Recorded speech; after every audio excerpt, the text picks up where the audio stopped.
welcome po sa press briefing ni Presidential Spokesperson Ernesto Ernesto Abella. I'm sorry, sir. That's the matter. I'm sorry. All right. Yes, sir. Do you have any All right. Good statements? morning. I'd like to begin by stating a few points. We'd like to make reference to people's concerns about martial law. There is no need to worry about martial law. As President Rodrigo Roa Duterte has said, I want to make specific changes without having to do martial law. Pangalawa po, it's about the coming FM burial. There is no definite date as of now. And the only ceremonies that are certain is that he will be accorded ceremonies fitting a president. Regarding also emergency powers, the emergency powers that being requested are not absolute and limited only to traffic, and we can trust that the president will not go beyond, as he himself has encouraged the FOI. Also, lastly, regarding the Goldberg statements, this is to assure each and everyone that the Philippine-U.S. alliance remains strong. That's about it. Okay, first question will come from Dexter Ganibe, DCMM. Hi, Sec. Good morning. Good morning. How are you, sir, after the incident last night? All right. I'm great. I'm actually surprised that it got into the news. But it was an interesting ride. It can happen anytime. And so, but on the whole, I'm good. Everybody's good. Okay. Dexter, you have other issue? Sir, may mga bagong appointments daw. PCSO, National Youth Commission. Any confirmation? Sa mga There are no names? confirmations yet. Okay, Laila Salaverio. Microphone, please. Good morning, sir. Yes. Will the government apologize for the president's remarks on Ambassador Goldberg? Because the U.S. wants an explanation from our Charge d'Affaires on his comments. The explanations have been made. The explanations have been properly made. Next. That's it, sir. What exactly, sir? What is the explanation for calling the ambassador gay? First and foremost, it was not meant to be a public statement. It was really addressed to a certain audience, and the comments are confined specifically to that audience. And Charge d'Affaires already made proper explanations to the State Department. Sir, just to clarify, so no apology. Are you saying no apology is necessary? I'm saying that he went and explained. Thank Okay, you. may follow up. Other issue? Giovanni Niles, Philippine Star. Yes, sir. Good morning, sir. Just this morning, sir, Basta Duterte has posted on his Facebook something about the first 50 days and breaking the first 100 days tradition. What exactly do we expect from the first 50 days of the president, sir? Already, I think it has unfolded. No, it has unrolled. It has rolled out. All these things that have been happening are part of the first 50 days. Will there be a state again, a state of the sort of a state of all the right. nation address? or something? It's a. I'm not sure if I'm ready to talk about it, but it's basically a short presentation, that documents the accomplishments of the president during the first 50 days. And then on the 100th day, we wouldn't be expecting anything now. Let's see what happens. Okay. Follow up, Dexter Ganibe. Sec, follow-up lang dun sa question. Yes. Ano po yung mga highlights na may pagmamalaki ng Duterte administration sa first 50 days? Well, there's the FOI for one, and the addressing of the drug situation, and the addressing the traffic situation. Let's watch for it. It's going to be pretty exciting. Follow-up question. Other issue? Benji Liwanag. Yes. Sir, good morning. Po. Sir, dun sa tatlong sinabi ninyo, which is FOI, drugs, and traffic for the first 50 days, dun ba sa short message na ipapakita, will the President also talk or there will be someone that would annotate what the Someone President... will be annotating. Okay, and it will be aired on PTV or it will be aired, or we can get... Everybody will be able to have access to it. You will have access to Okay, it. at night or morning? Or Let's wait for the okay. cha-cha-chang, like that. Yeah. It was directed also by... All right. somebody's I'm not familiar with reacting. somebody from PTV, It's Yeah. from PTV. It's not RTVM. RTVM. They're quite related. Okay. Okay, thank you very much. Thank you. May follow-up question, other issue, Miss UNTV? Good morning, sir. Sir, tanong lang po namin regarding po dun sa listahan ng mga LGU officials with untainted reputation with Yes. regards to illegal drugs, sir. Pwede po malaman kung saan po ito nakabase and meron po bang gagawin na special o privilege na ibibigay para sa kanila or any incentives dahil nakabilang sila doon at nasa ilan po ito, sir? First and foremost, I doubt if there'll be any incentives given for doing what was their job anyway, or for not doing what they ought not to have been doing. So, but basically, the list is going to be based on intelligence reports, and which have been duly validated. Mas mauuna po ba itong i-release kaysa dun sa second list po ng narco list? Hindi ko po sigurado yan. Follow-up question about drugs? Other issue? About drugs, no more? Other issue? Drugs. Okay, Benji Liwanag? Sir, on drugs again, but this time for the Philippine National Police and the Armed Forces of the Philippines, palagi pong sinasabi ng Pangulo na tataas na yung sweldo nung matatanggap na nila, which is 40% or something by the PNP, for the PNP and for the military. But ang sabi po ni Secretary Jokno, wala pang pondo for that. May alam po ba kayo? Can you explain to us? I think it was already explained some time ago that it will be incremental. The raises will be incremental. Until the end of the year. That would be until I don't know December. if it will be incremental until such time as the campaign promises are fulfilled. Thank you again. Thank you, sir. Follow-up or other issue? Marlon or Alexis? Marlon Ramos? Marlon. In previous speeches of the President, he is obviously impatient dun sa our tedious judicial process. He was saying na after you file the case against a drug suspect, then magkakaroon ng PI. If that personality would be convicted, it would take probably more than 2 years. Then aakyat pa hanggang Supreme Court. Is the President now suggesting a circumvention or he wants a shortcut dun sa ating judicial process, considering that he's a lawyer?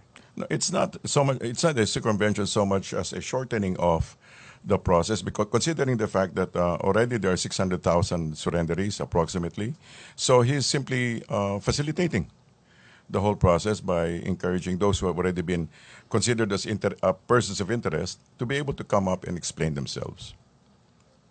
Isn't that dangerous, sir? When you have a president, when you have the highest elected official in the country, the most powerful man in the country, telling the people na masyadong mahaba tong proseso, magkaroon tayo ng shortcut. Simply because from experience, he has known that the process really takes quite some time, and really we really live in extraordinary times.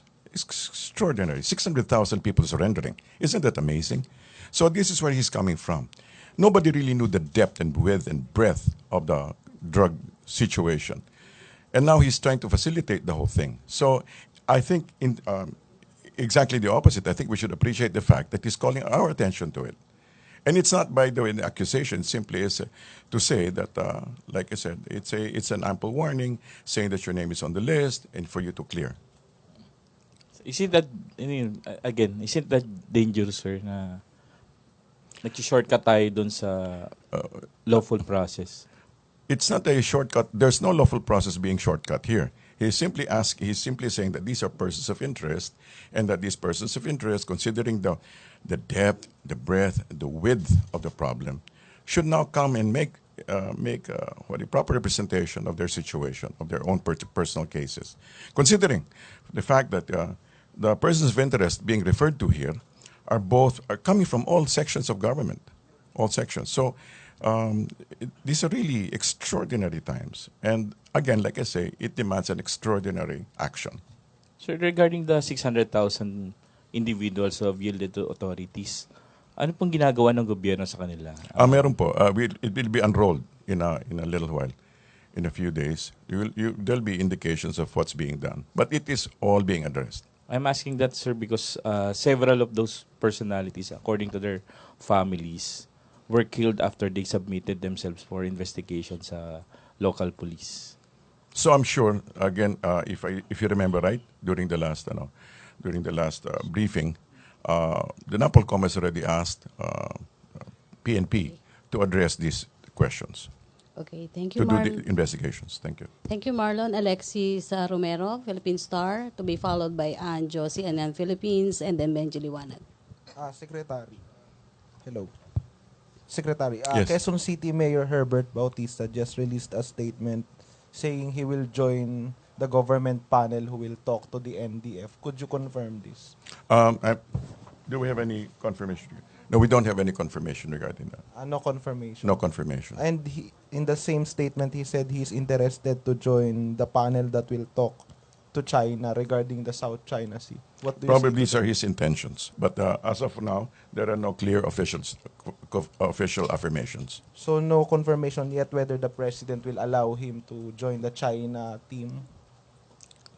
None. None yet. Thank you. Okay, Anjo? Hi, sir. Yes. So I'll just like to go back to your first statement earlier that there's no need to worry about martial law, sir. So is that an assurance that the president will never declare martial law in his 6-year term? Based on results, based on his past statements, this is what he has said. Okay, that there is no need presently to do so. Thank you. Yeah. Okay, Benji Liwanag? Yeah. Sir, I'd just like to get some clarification Yes. of the Philippine ambassador to US. Pinatawag siya because of the gay statement or the illegal drugs? No, it was the Charge d'Affaires, no? That was It was yes, sir. All right. The Charge d'Affaires. So, is it with the to clarify illegal drugs? certain statements that the president has said. Yes. Okay, so it's Goldberg and not with illegal drugs. No, this. Yeah, the statements. Yes. Okay. Okay. Thank you Okay, very thank much. you, sir. Benji. Alexis? Follow up lang dun sa illegal drugs because the president said it's impossible to issue warrants to 600,000 people. That was in response to Chief Justice Sereno's statement. But hindi ba wrong premise yung statement ni Presidente considering that the Chief Justice was just referring to the 7 judges tagged in the illegal drugs trade and not the 600,000. Pero yung sinagot ni President Duterte was referring to 600,000 people, drug personalities. Hindi ba wrong premise yung sagot niya kay CJ? He was giving the context, right? The 7 is in the context of the 600,000. Excuse me.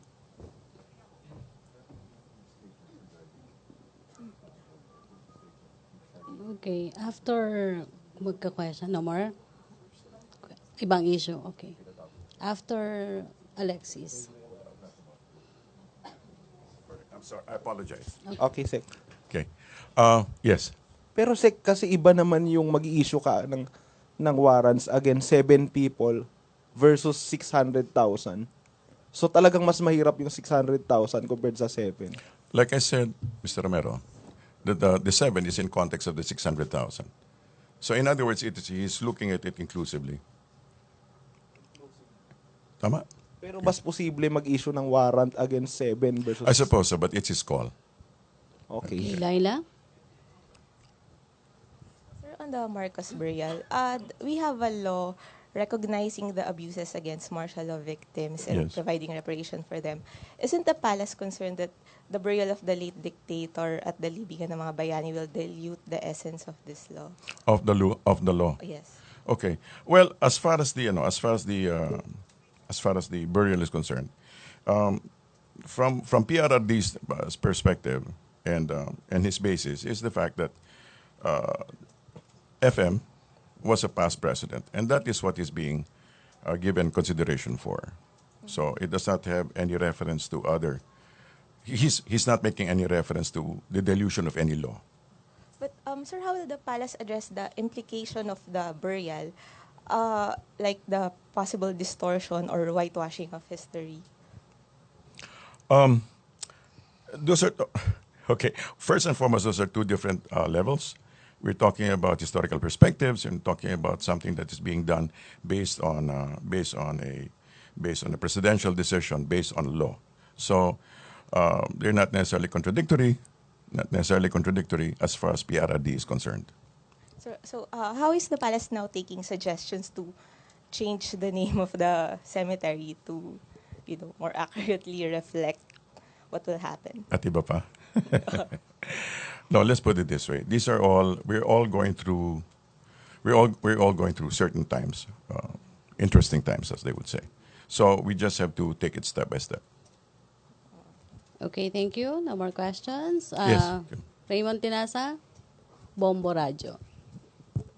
Thank you. Sir, follow-up lang kay tanong ni Benji. Sir, with the gay remarks of the president now being so played up with the U.S. media, do you think this will not in any way affect the friendship and the alliance between the Philippines and the U.S.? The president yesterday made a statement that the alliance remains strong. The Philippine-U.S. alliance remains strong. Sir. Will he apologize or retract his words, or will he stand with what he has said? As I said earlier, the Chargé d'Affaires went and made representation for the president, and they have already explained their situation. So all is okay now? I assume. Thank you. Okay, can you take one last question? One more question. Yes. Giovanni Niles? Yes, sir. Any lang po, sir, follow-up or maybe ano na pong nangyayari dun sa move natin to repatriate our OFWs from Saudi Arabia? As far as I know, the process is ongoing. It's ongoing. I don't have the details right now, but it has already been addressed. I think Secretary Bello is on top of the situation. So, nandoon na po sila, sir? Ano po? Nasa Saudi Arabia na po sila, sir? Or Sino po? papunta pa lang po? Hindi ko po alam kung exactly where they are at this stage, but si Secretary Bello po ang in charge ng kaganapang yon. Okay.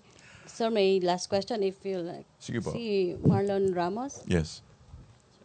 I hope You said- last question. No, it's okay. So you Sure. said previously that the president is, according to your words, deeply and profoundly concerned about the drug killings, Yes. lalo na yung vigilante killings. Will we ever hear the president himself condemn these killings? Condemn which killings? Yung Again and again, he has said, drug killings. okay, let me say, first and foremost, the president has never ordered extrajudicial killings. Never ordered that. But he is deeply concerned about the deaths, deeply concerned about what's happening. Pero magsasalita ba siya mismo? Will, He has made statements again and again, hindi ba? condemning the killings? And he said he has never ordered those things. And he said he pinapaimbestiga and stuff like that. And not stuff, but pinapaimbestiga. Okay, thank you. Thank you, Presidential Spokesperson Abella. Again, my apology. Thank you, Malacanang Press Corps. Back to our main studio sa Radyo ng Bayan Maraming at thanks. PTV. Thank you very much. Thank you, sir.